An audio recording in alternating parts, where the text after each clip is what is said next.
So ఇప్పుడు మనం ఇదే 7వ తరగతి త్రిభుజాల నుంచి మరొక లెక్క చేయబోతున్నాం. అదేంటో చూడండి. ట్రయాంగిల్ PQR ఒక సమద్విబాహు త్రిభుజము. Okay, PQ equal to PR equal to 7.5 centimetres, QR equal to 9 centimetres. P నుండి QR పైకి గీయబడిన లంబము లేదా గీయబడిన ఎత్తు PS, ఇంకా PS విలువ ఎంత 6 సెంటీమీటర్స్ అయినా ట్రయాంగిల్ PQR వైశాల్యమును మరియు RT పొడవును కనుగొనము అన్నాడు. అంటే రెండు విషయాలు కనుక్కోవాలి. ఒకటోది ఆ త్రిభుజ వైశాల్యం, రెండోది RT పొడవు. ఇక చూడండి, RT పొడవు ఇక్కడ క్వశ్చన్ మార్క్ పెట్టాను కదా, అంటే దాని అర్థం దీని పొడవు కట్టామని అడిగాడు. ఓకే, సరే చూద్దాం. ఇప్పుడు వాడు ఏంటేంటి కట్టమన్నాడు, ఏమి ఇచ్చాడు. దీని సొల్యూషన్లో ఏంటవుతుంది అంటే ఒకసారి చూడండి. వాడు మొట్టమొదటి చెప్పిన విషయం ఏంటి అంటే త్రిభుజ వైశాల్యం కట్టమన్నాడు. త్రిభుజ వైశాల్యం కట్టాలి అంటే మనకి త్రిభుజం యొక్క భూమి ఎత్తు తెలిసి ఉండాలి. ఇందులో ఏదో భూమి తీసుకోవచ్చు. ఒకవేళ ఇప్పుడు ఈ భూమి తీసుకున్నాను అనుకోండి, ఇది ఎత్తు అవుతుంది. ఇది భూమి తీసుకున్నాను అనుకోండి, ఇది ఎత్తు అవుతుంది. అయితే ఇక్కడ భూమి ఇది తీసుకుంటే ఎత్తు ఆల్రెడీ ఇచ్చాడు కాబట్టి ఇది తీసుకోవడం, ఈ ఎత్తు ఇవ్వలేదు కదా, కాబట్టి ముందు ఇది తీసుకుంటే వైశాల్యం కట్టేయచ్చు. ఏంటి, ఈ భూమి ఈ ఎత్తు తీసుకుంటే వైశాల్యం కట్టేయచ్చు. కారణం ఏంటి, ఇచ్చాడు కాబట్టి విలువలు. సో కాబట్టి ఇక్కడ నేను ముందు చెప్పేది ఏంటంటే ఈ సందర్భంలో నేను భూమి అని దేన్ని అనుకుంటున్నాను, ఫస్ట్ లెక్క చేయడానికి, అంటే ఫస్ట్ ప్రాబ్లంకి భూమి అని దేన్ని అనుకున్నాను ఒకసారి చూడండి. భూమి అనేది QR అనుకున్నాను. ఓకే, భూమి అనేది QR, దాని విలువ మనం ఎంత ఇచ్చాం, 9 సెంటీమీటర్లు. ఓకే, అలాగే భూమి అది అయినప్పుడు ఎత్తు ఏంటైంది, PS యొక్క విలువ ఎంత ఇచ్చాడు, 6 సెంటీమీటర్లు. అంటే ఎత్తు అనేది PSగా మనం తీసుకుంటే దాని విలువ 6 సెంటీమీటర్లు వాడు ఇచ్చాడు. ఇవి మనకి మొట్టమొదటిగా వైశాల్యాన్ని కట్టడానికి తగిన కొలతలుగా ఇవ్వబడ్డాయి. సో కాబట్టి ఇప్పుడు వైశాల్యం కట్టేయచ్చు కదా. సో వైశాల్యం ఈక్వల్ టు 1/2 ఇంటూ భూమి ఇంటూ ఎత్తు, 1/2 ఇంటూ భూమి ఏదవుతుంది 9 ఇంటూ ఎత్తు అనేది ఏంటి ఇచ్చాం 6, ఆల్రెడీ చెప్పాం. ఇక్కడ 2తో 6ను కొట్టేస్తే ఎన్నిసార్లు పోతుంది, 3 సార్లు పోతుంది. 9 ఇంటూ 3 ఎంత 27.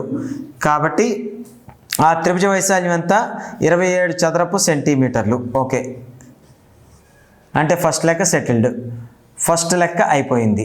ఇప్పుడు సెకండ్ లెక్క ఏమడిగాడు, RT యొక్క పొడవును కనుక్కోమన్నాడు. RT యొక్క పొడవును ఎప్పుడైతే కనుక్కోమన్నాడో భూమి ఎత్తులు వేరువేరుగా తీసుకోవచ్చా అనే కాన్సెప్ట్ని ఇక్కడ వాడాలి. వేరువేరు భూములకి వేరువేరు ఎత్తులు ఉంటాయనే కాన్సెప్ట్ని వాడితే అది చెప్పొచ్చు. ఆల్రెడీ ఇప్పుడు ఇంకో విధంగా తీసుకుందాం. మనం ఒకవేళ PQని కనుక భూమి అనుకుంటే TR అనేది ఆ భూమి యొక్క ఎత్తు అవుతుంది కదా. ఇంతకుముందు చెప్పినట్టు ఇలా తీసుకుందాం. PQ అనేది భూమి అనుకుంటే అంటే PQ, ఓకే, ఇది R, ఇది ఎత్తు అవుతుందా లేదా, ఇది TR, అంటే ఇది దానికి ఎత్తు అవుతుంది. ఆ సందర్భంలో మరి వైశాల్యం ఇంకోలా కట్టొచ్చు కదా, కట్టొచ్చు. ఏంటి ఆ వైశాల్యం అంటే ట్రయాంగిల్ PQR యొక్క వైశాల్యం ఈక్వల్ టు ఇక్కడ భూమి ఏంటి PQ. ఓకే, 1/2 ఇంటూ భూమి ఇంటూ ఎత్తే కదా, 1/2 ఇంటూ భూమి PQ ఇంటూ ఎత్తు, దాని యొక్క ఎత్తు ఏంటి RT లేదా TR అయినా. Okay, RT. ఓకే, ఇది మనకి దాని యొక్క వైశాల్యం అయింది. ఈ సందర్భంలో ఏంటి, ఆ సందర్భంలోని ట్రయాంగిల్ PQR తలకు వైశాల్యం కట్టాలి అంటే నేను దీని భూమి అని దాన్ని PQ తీసుకుంటే TR దాని ఎత్తు అయింది. కాబట్టి 1/2 ఇంటూ భూమి ఇంటూ ఎత్తు అంటే 1/2 ఇంటూ PQ ఇంటూ RT అనేది దాని వైశాల్యం. సరే, ఇంతకుముందు ఏం తీసుకున్నాం, 1/2 ఇంటూ QR ఇంటూ PS తీసుకున్నాం. అంటే దాని అర్థం ఏంటి, QRని భూమి PSని ఎత్తు అనుకున్నాం. అది ఈ సందర్భంలో వైశాల్యం కట్టేసాం already. 1/2 into QR into PS. సరే, భూమి ఎత్తులు QRPSలు తీసుకున్నా లేదా భూమి ఎత్తులు PQRT తీసుకున్నా, రెండు సందర్భాల్లో వైశాల్యాలు కట్టేది ఎక్కడ, త్రిభుజం యొక్క వైశాల్యమే కదా, అది ఒకే త్రిభుజం కదా. కాబట్టి ఈ సందర్భంలో కట్టిన వైశాల్యానికి ఈ సందర్భంలో కట్టిన వైశాల్యానికి భూమి ఎత్తులు అనే కొలతలు మారచ్చు, కానీ కట్టినప్పుడు వచ్చే వైశాల్యం ఒకే విధంగా రావాలి. కారణం ఏంటి, ఒకే త్రిభుజం యొక్క వైశాల్యం 2 విధాలుగా కడతాం. 2 విధాలు కట్టాం కదా అని 2 విలువలు రావు కదా ఒకే విధంగా. కాబట్టి ఈ 2 ఒకటే అవుతాయి. కాబట్టి ఈ 2 సందర్భాల్లో కట్టిన వైశాల్యాలు సమానం కాబట్టి సమానం చేసేయచ్చు. సో ఇప్పుడు మనకేంటి, ఈ సందర్భంలో వైశాల్యం ఉంది 1/2 ఇంటూ PQ ఇంటూ RT. ఈ వైశాల్యం అనేది ఇంతకుముందు కట్టిన వైశాల్యం అంతా 27కి సమానం. అంటే వేరే భూమి, క్యూఆర్ పిఎస్లు భూమి ఎత్తులుగా కలిగి ఉన్నప్పుడు. ఓకే, సో ఇప్పుడు ఈ సందర్భంలో మనం కట్టాల్సిన వాల్యూ ఎవరిది? ఆర్టీది. కాబట్టి ఆర్టీని కరెక్ట్గా చేద్దాం. ఆర్టీని కరెక్ట్గా చేస్తే 27, ఈ 2 అనేది ఇక్కడ భాగిస్తుంది అంటే పైకి పోతుంది, అలాగే ఈ పీక్యూ అనేది కిందకు వచ్చేస్తుంది. ఇప్పుడు చూడండి, ఈ 27 × 2 ఎంతది? 54 అయినా? ఓకే, 54. పీక్యూ యొక్క విలువ మనకు ఎంత ఇచ్చాం చూడండి. వీడు ఆల్రెడీ ఇది సమద్విభావ త్రిభుజం అని చెప్పాడు. అలాగే ఇన్ఫర్మేషన్ ఇంకోటి ఇచ్చాడు. ఏంటది? PQ = PR = 7.5. పీక్యూ పిఆర్లో 7.5కి సమానం. అంటే పీక్యూ ఎంత ఉంటుందో పిఆర్ కూడా అంతే ఉంటుంది. మరి పిఆర్ ఎంత ఇచ్చాడు? 7.5. అంటే పీక్యూ కూడా ఎంత? 7.5 అనే కదా అర్థం. పీక్యూ కూడా 7.5 అని అర్థం. అంటే ఇప్పుడు పీక్యూ విలువ ఎంత అవుతుంది? 7.5. ఇప్పుడు ఇది భాగించడం మనకు కొంచెం ఇబ్బందికరంగా ఉంది కాబట్టి మనం ఏం చేయొచ్చు అంటే కింద మీద 10తో గుణించి భాగించాం అనుకోండి, ఒకే సంఖ్య చేత గుణించి భాగించితే విలువ మారదు కదా, ఇది కొట్టేస్తే మళ్ళీ అదే ఉంటుంది. సో కాబట్టి 54 × 10 540 బై ఇది ఎంత అయింది? 7.5 × 10. ఎప్పుడైనా ఒక దశాంశ సంఖ్యని ఒకటి పక్కన సున్నాలు ఉన్న సంఖ్యలతో గుణిస్తే ఆ దశాంశ బిందువు అనేది కుడి పక్కగా జరుగుతుంది. అంటే ఇప్పుడు ఏమైంది? ఈ 10తో గుణించేస్తే 7.5 అంటే 75.0 అయిపోతుంది, అంటే 75 అయిపోతుంది. కాబట్టి పాయింట్ పోగొట్టడానికి నేను గుణించాను. ఇప్పుడు 2 కింద మీద 5తో మనం కొట్టేయచ్చు కదా, క్యాన్సిల్ చేయండి. 5 15 75, 5 1 5 0 5 8 అంటే ఎంత?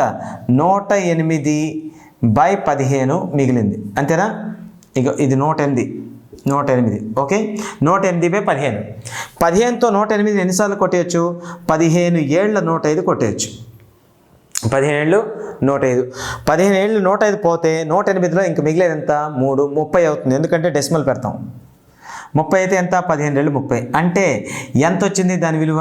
7.2 సెంటీమీటర్స్. అంటే ఇక్కడ ఆర్టీ యొక్క విలువ ఎంత? 7.2 సెంటీమీటర్స్.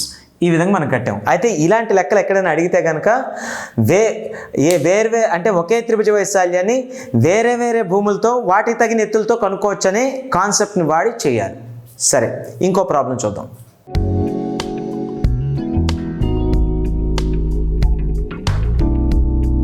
ఇప్పుడు త్రిభుజ వైశాల్యాల కోసం చెప్పే ఒక ఎక్సర్సైజ్ 7th క్లాస్లోని ఇది ఒక లెక్క చూడండి. 5th లెక్క ఏంటంటే ఏబిసిడి దీర్ఘచతురస్రంలో AB = 8 centimetres, BC = 16 centimetres, AE = 4 centimetres అయిన ట్రయాంగిల్ BCE వైశాల్యాన్ని కనుగొనండి. ఓకే, ట్రయాంగిల్ అది మొదటి క్వశ్చన్. రెండో క్వశ్చన్ ఏంటంటే ట్రయాంగిల్ BAE, ట్రయాంగిల్ CDE త్రిభుజాల వైశాల్యాల మొత్తం BEC వైశాల్యమునకు సమానమేనా? ఒకవేళ సమానమైతే ఎందుకు? ఈ మొదటి క్వశ్చన్కి మీరు ఆన్సర్ చేసేయచ్చు కొంతవరకు. రెండో క్వశ్చన్ అనేది మీరు ప్రాబ్లమ్ సాల్వింగ్ స్కిల్ కాదు. రెండో క్వశ్చన్ అనేది కాన్సెప్ట్ మీద ఆధారపడి ఉంటుంది. అంటే మీరు కాన్సెప్ట్ మీద ఎంత అవగాహన కలిగించుకున్నారని దాని మీద దాన్ని ఆన్సర్ చేయొచ్చు. సరే, అసలు మొదటి సాధిద్దాం, ఏంటో చూద్దాం. వాడు అడిగింది ఏంటి? ఇది ఒక దీర్ఘచతురస్రం రెక్టాంగిల్. ఈ దీర్ఘచతురస్రంలో AB విలువ ఎంత? 8, BC విలువ ఎంత? 16, ఇక్కడ AE అనే భాగం విలువ ఎంత? 4. ఇక్కడ E అనేది ADపై బిందువు అయినట్లయితే ట్రయాంగిల్ BCE అంటే ఈ త్రిభుజం యొక్క వైశాల్యాన్ని కట్టమన్నాడు. మొట్టమొదట త్రిభుజం యొక్క వైశాల్యం కట్టాలి అంటే మన దగ్గర కావాల్సిన కొలతలు ఏంటి అంటే భూమి ఎత్తు. ఇంతవరకు తెలిసిన ఇన్ఫర్మేషన్ అనుసరించి భూమి ఎత్తులు కావాలి.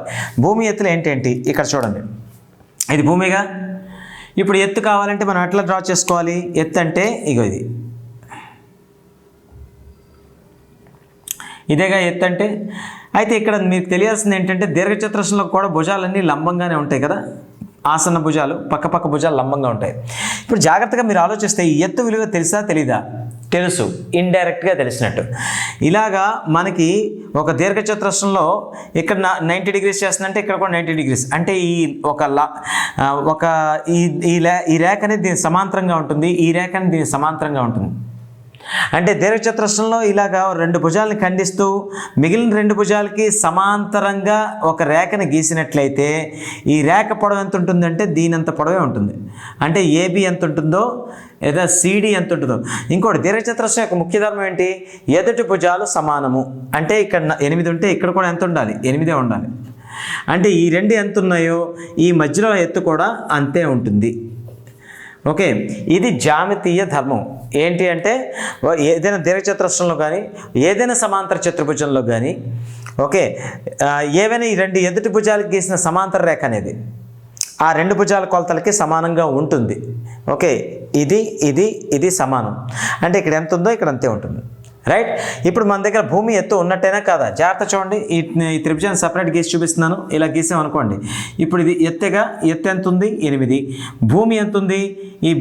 ఈ దీర్ఘచతురస్రం యొక్క పొడవే ఇక్కడ భూమి. అంటే ఎంత? 16. సో కాబట్టి భూమి ఎత్తులు మనకు ఉన్నట్టుగా. సో కాబట్టి ఇక్కడ మనకేమవుతుంది?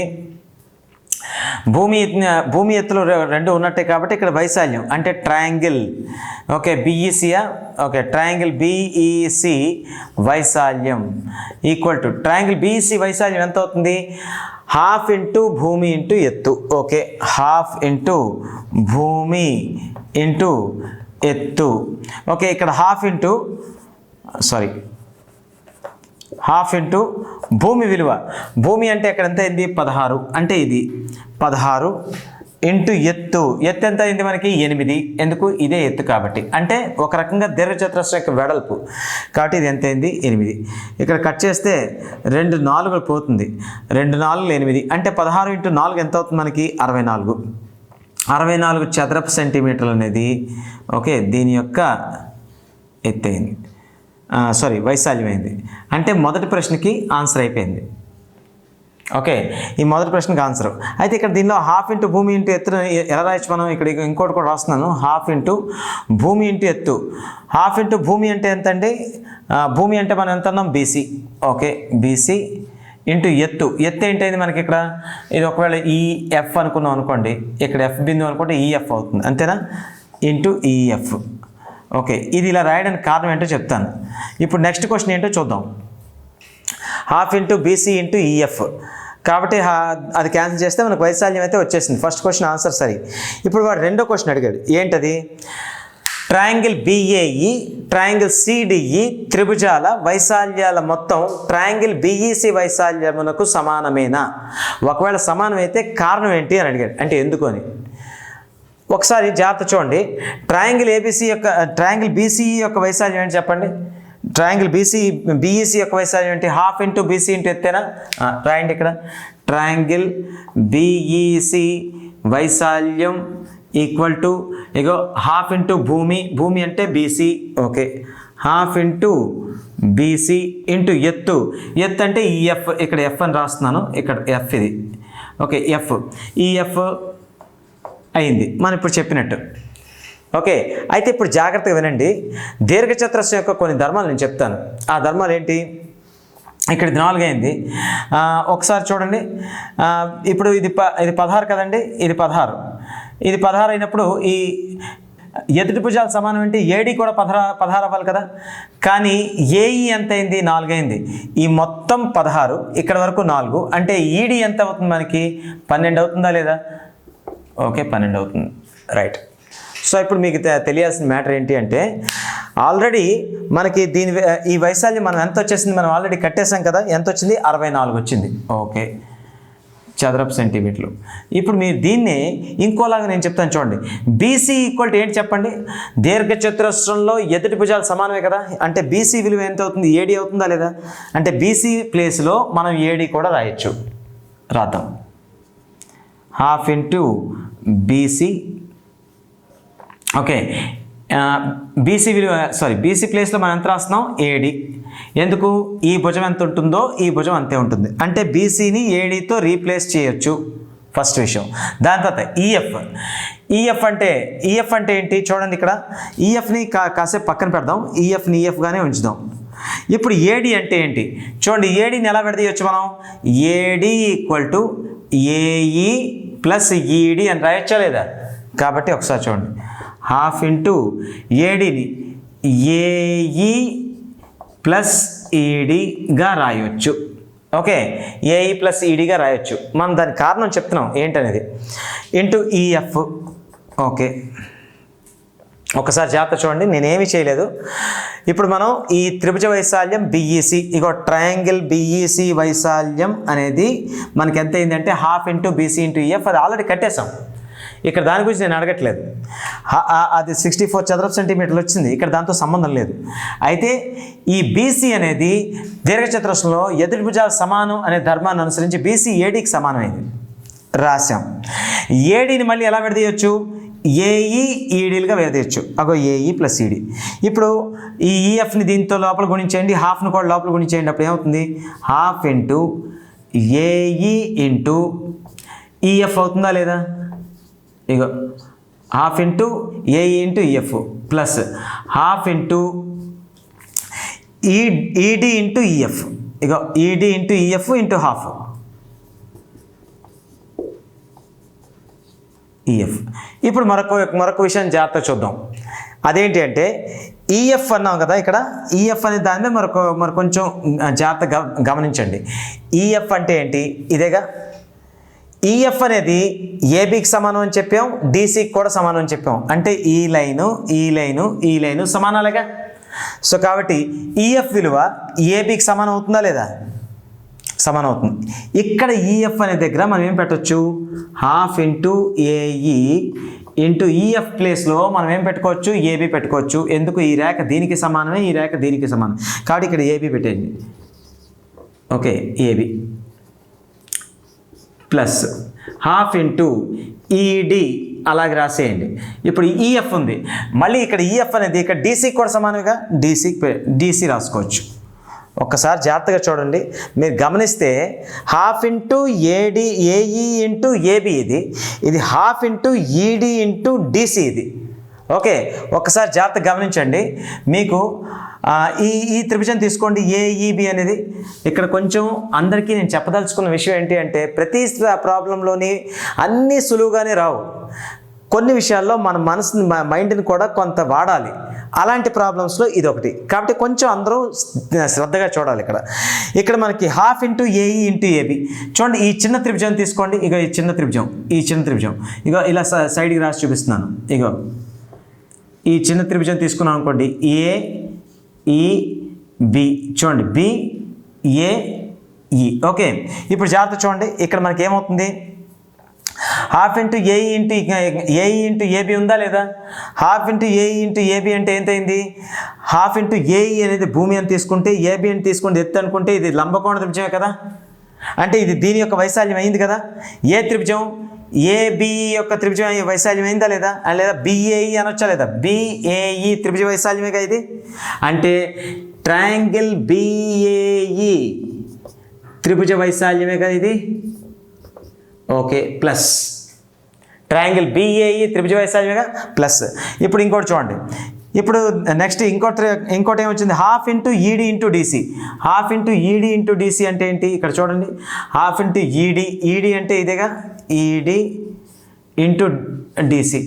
Half into ED into DC అంటే ఇది కూడా లంబకోణ త్రిభుజంగా. లంబకోణ త్రిభుజం అయినప్పుడు ఈడీ అనేది భూమి అయితే డీసీ అనేది ఎత్తు అవుతుందిగా. అంటే ఇది ఏ త్రిభుజం యొక్క వైశాల్యం? సిడిఈ త్రిభుజం యొక్క వైశాల్యం సూచిస్తుందా లేదా ఇది? అంటే ట్రయాంగిల్ సిడిఈ వైశాల్యాన్ని సూచిస్తున్నది. ఓకే, అంటే ఇప్పుడు చూడండి, జాగ్రత్త చూస్తే ట్రయాంగిల్ బిఈసి వైశాల్యం కడితే అది వేటి వైశాల్యాలు మొత్తానికి సమానం వచ్చింది?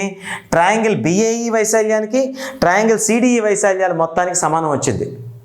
దీనికి గల కారణం ఒకటే. ఏంట కారణం? బీసీ అనేది ఏడీకి సమానం కావడం. ఏంటంటే కారణం? ఒకటోది బీసీ అనేది ఏడీకి సమానం అవడం వల్ల ఆ ఏడీ అనేది ఏఈ ప్లస్ ఈడీగా విడిపోవడం వల్ల ఇది జరిగింది. అంతేనా కాదా? ఇక్కడ బీసీ అనేది ఏడీకి సమానం అయింది, ఏడీ అనేది ఏఈ ప్లస్ ఈడీగా విడిపోయింది. ఏఈ ప్లస్ ఈడీగా విడిపోయిన తర్వాత ఈ మిగతా వాటిని గుణిస్తే ఇక్కడ ఈ రెండు విడిపోయాయి. విడిపోతే ఆటోమేటిక్ ఏమైంది? ఈ రెండు ఇది ఏంటి సూచించే మనకి ఇక్కడ? ఇది ట్రయాంగిల్ ఏఈబి వైశాల్యాన్ని, ఇది ట్రయాంగిల్ డిఈసి వైశాల్యాన్ని సూచించింది. కాబట్టి ఈ రెండు త్రిభుజ వైశాల్యాలు మొత్తం అంటే ఈ త్రిభుజ వైశాల్యం ఈ త్రిభుజ వైశాల్యాలు మొత్తం ఈ త్రిభుజ వైశాల్యమునకు సమానం అయ్యింది. కారణం ఏంటి అని అడిగాడు. కారణం ఏంటి వచ్చింది? సింపుల్. కారణం ఏంటి? దీర్ఘచతురస్రంలో ఆపోజిట్ భుజాలు సమానం అంటే బీసీ ఈక్వల్ టు ఏడి, ఇది కారణం. అలాగే ఏడిని ఎలా విడదీసాం? AD equal to AE plus ED అంటే ఏఈ ప్లస్ ఈడిగా విడదీసాం. ఆ కారణాల వల్లే బీసీని ఏడిగా రాయడం వల్ల, ఏడిని ఏఈ ప్లస్ ఈడిగా రాయడం వల్ల ఇవి రెండు త్రిభుజ వైశాల్యాలు విడిపోయి ఆ త్రిభుజాలు ఆటోమేటిక్గా బిఏఈ అలాగే సిడిఈ అయిపోయి కదా. అంటే కారణం ఏంటి? బీసీ ఈక్వల్ టు ఏడి అవ్వడం వల్ల, AD equal to AE plus ఈడి అవ్వడం వల్ల, ఈ రెండు కారణాల వల్ల ఈ రెండు త్రిభుజాల వైశాల్యాలు మొత్తం ఈ త్రిభుజ వైశాల్యానికి సమానం అయింది. నేను నాన్ మ్యాథ్స్ వాళ్ళందరికీ ఒక మాట చెప్పాలనుకుంటున్నాను. ఏంటి అంటే ప్రతి ఒక్క లెక్క మరీ సులువుగా రావాలంటే కుదరదు. ఎందుకు కుదరదు అంటే ఇది నేను బయట నుంచి ఎక్కడి నుంచి చెప్పిన లెక్క కాదు. ఇది టెక్స్ట్ బుక్లో ఇచ్చిన 4వ లెక్క, 5వ లెక్క ఇది 3వ ఎక్సర్సైజ్లో. అంటే మన టెక్స్ట్ బుక్ ఓరియంటేషన్లో వచ్చిన ప్రతి ఒక్క లెక్కని మనం దృష్టి పెట్టాల్సిందే కదా. సో కాబట్టి జాగ్రత్తగా అర్థం చేసుకుని చూడండి. ఒకవేళ దీనిలో అర్థం కాని ఉంటే కమెంట్లు పెట్టండి, దాని ద్వారా మేము మీకు ఇంకోసారి ఎక్స్ప్లెయిన్ చేస్తాం. ఈ రెండో రీజన్ అనేది సర్వసాధారణంగా కొంచెం డిఫరెంట్గా ఉంది. ఆ డిఫరెంట్గా ఉండేటప్పుడు ఏంటంటే కష్టంగా అనిపిస్తుంది. కష్టంగా అనిపించేటప్పుడు స్టూడెంట్కి నచ్చదు. కానీ నచ్చదు అంటే కుదరదు కదా, కొంచెం అనాలిసిస్ చేయాలి. అనాలిసిస్ చేస్తే చాలా సింపులే. ఎందుకు ఇదైంది? హాఫ్ ఇంటూ బీసీ ఇంటూ ఈడి ఈఎఫ్ అది దాని వైశాల్యం. అంతవరకు మనకు తెలుసు. బీసీ దేనికి సమానమైంది? ఏడికి సమానమైంది. కాబట్టి బీసీ ప్లేస్లో ఏడి పెట్టుకున్నాం. ఏడి ఎలా విడిపోయింది? ఏఈ ప్లస్ ఈడిగా విడిపోయింది. అప్పుడు ఏఈ ప్లస్ ఈడిగా విడిపోయిన తర్వాత ఇవి వేరువేరుగా చేస్తే రెండు త్రిభుజ వైశాల్యాలు వచ్చేసాయి. అంటే ఈ రెండు త్రిభుజ వైశాల్యాలు మొత్తం దీనికి సమానం అయ్యింది. ఆ విడిపోవడానికి గల కారణం ఏంటి? బీసీ ఈక్వల్ టు ఏడి అవ్వడం, AD equal to AE plus ఈడి అవ్వడం. ఇది ఖచ్చితంగా గుర్తుపెట్టుకోవాలి. అందరూ అర్థమైంది లేనిది కమెంట్స్లో పెట్టండి. అలాగే ఇంకా అయితే ఇది మనం ఇలాంటి ప్రాబ్లమ్స్ని ఇదే విధంగా ఆలోచించాల్సిందే. ఓకే, అందుకే జామెట్రీ క్షేత్రగణితం అనేది కొంచెం నాన్ మ్యాథ్స్ అభ్యర్థులకి కష్టతరం కావచ్చు. కొన్ని సందర్భాల్లో మనసుని కొంచెం ఎక్కువ కష్టపెట్టండి, తప్పదు. అయినప్పటికీ కూడా ఇవి అర్థం అవుతాయి. ఏం పెద్ద కారణం ఏం కాదు, సింపుల్గానే ఉంటుంది. ఎనీవేస్ గైస్, ఇంకా మీకు ఏమైనా కావాల్సిన కంటెంట్ ఉంటే మీరు కమెంట్స్లో పెట్టచ్చు.